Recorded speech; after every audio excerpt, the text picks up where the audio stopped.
Hi guys! Happy New Year! 2024 na tayo. Ayun, andito ako sa isang subdivision sa Green Hill. Naggagrab ako ngayon guys. At yan, makikipagkumustahan ako ngayon sa inyo tungkol sa kita sa Grab. Kagagaling ko ng Terminal 3 sa airport. Tapos yun, unang biyahe ko yun. Tapos pagkagaling doon, nakakuha ako ng booking punta dito sa Green Hills. Kadadrop ko lang nung natin, passenger. Naisipan ko lang na gumawa muna ng video. Nag-open ako ng application. Dahil yun, madami ako nababasa tungkol dun sa yun. Sobrang tumal daw ngayon sa Grab. 4 hours na, wala pang makuha na booking. 3 hours na, 2 hours, wala makuha booking.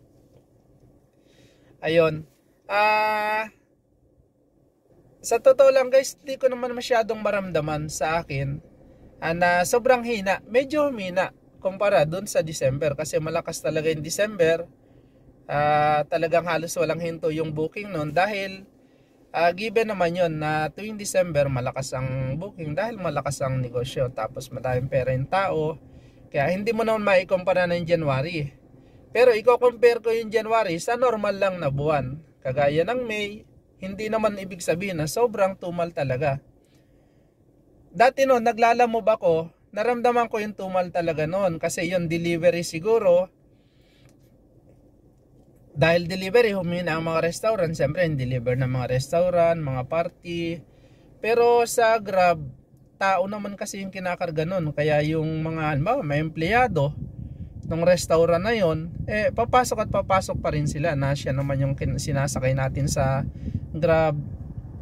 Medyo nabawasan lang yung mga pupunta sa party kasi wala ng party.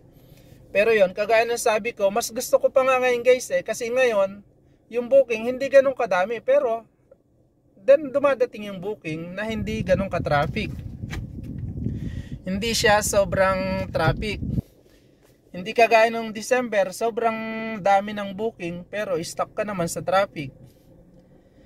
Yun. Ang kita ko kahapon is naka 3,100 ako.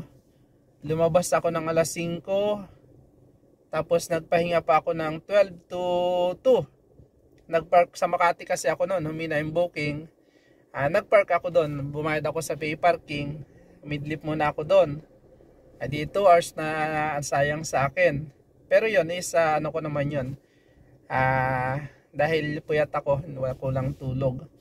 Tapos, nung alas 2 na, nagpin na ako pa uwi sa amin. Alas 4 na, sa bahay ako mga 4:30. Ayun, naka 3-1 naman ako. Nung isang araw, 3 plus din. Nung nakarang araw pa naman, 4 plus.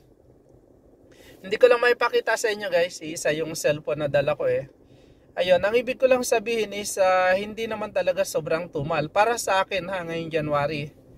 Humina lang siya kumpara nung December. Pero kaya mo pa rin maka 2.5, 3,000 hanggang 4. Kagaya nung nakarang araw, naka 4,000 ako. Ang ano ko ngayon is ginagawa ko ngayon, inaagahan ko 4 to 5 naka ano na ako noon, mag-open na ako noon. Tapos para at least sabi nga daig ng mas maagap yung masipag. Pag nakauna ka na nung kagaya kanina, umalis ako sa bahay alas 5, nakakuha ako ng Terminal 3. 800 plus yun. Tapos from Terminal 3, balik ako dito Green Hills. Kulang-kulang 500 net. Di naka 1 plus na ako. Ngayon isa plus 8 pa lang. Ayun. Ano lang guys, diskarte lang maano. Tapos tiyaga lang. Huwag masyadong mag-cancel. Huwag mamili ng booking. Ako nagka-cancel din naman ako. Pero pag kailangan lang talaga. Kasi hindi maiwasan na mag-cancel. Pero hindi naman dumadating sa point na kailangan araw-araw, kailangan ko mag-cancel. Pero yun ay nasa atin po yun. Yun ay choice naman natin.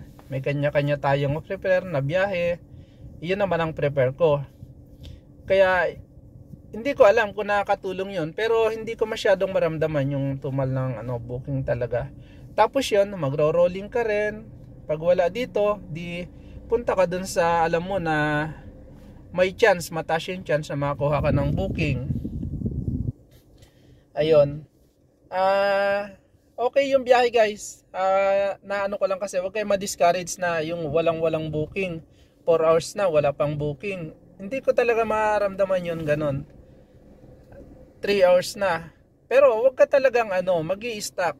Halimbawa, nag-drop ka sa isang lugar, gusto mo pagka-drop mo, doon ka rin bibigyan. May time na ganon, na hindi ka pa nga nadating, minsan may booking ka ng kasunod. Pero, depende sa lugar yon. Pag alam mo yung lugar na yon, lipat ka. At least mag-rolling ka, abante ka. Pag hindi ka kasi umabante, nag-standby ka doon, abutin ka na 1 oras, 2 oras, 3 oras. Paano naman kung nag-rolling ka?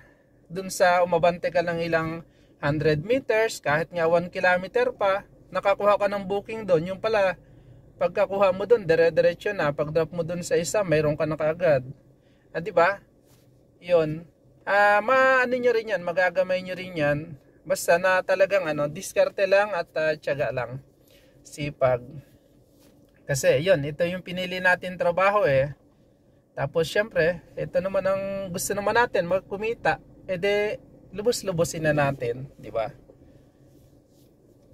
Ayun, huwag kayo ma-discourage guys. Kaya pa rin kumita ngayon. 2.5k, 3k, 4k. Kaya pa rin. Hindi walang-wala. Sa akin yun yung experience ko. Doon sa FW nga pala, nagtatanong sa akin ano daw ba yung maganda, Lalamove, yung delivery or yung Grab. Para sa akin, may suggest ko is yung Grab kasi stable yung kita dito.